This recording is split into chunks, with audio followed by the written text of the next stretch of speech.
Pilu surprise ulang tahun berubah duka, istri dan anak panik sang ayah meninggal di kamar. Kisah pilu dialami keluarga Yunus Ariwei, Kepala Badan Pengelola Keuangan dan Aset Daerah, BPKAD, Kabupaten Pegunungan Arfak, Pegaf, Papua Barat.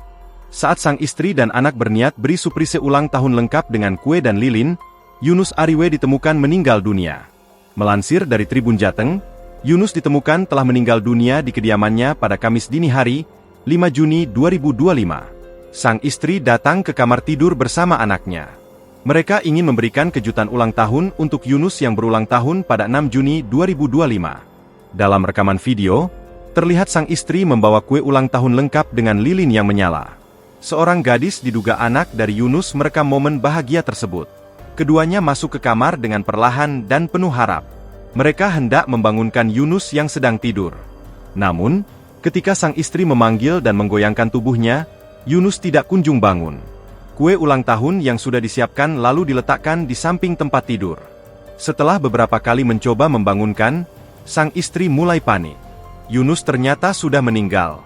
Kabar duka ini menyebar cepat di kalangan aparatur sipil negara, ASN, dan pejabat di lingkungan pemerintah Kabupaten Pegunungan Arfak.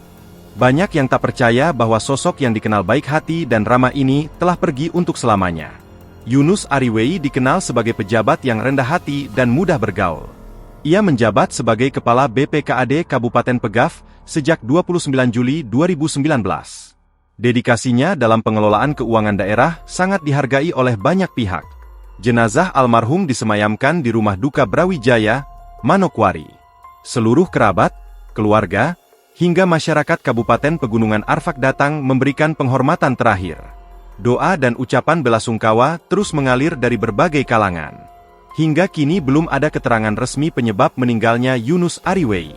Download Tribun X sekarang, menghadirkan lokal menjadi Indonesia.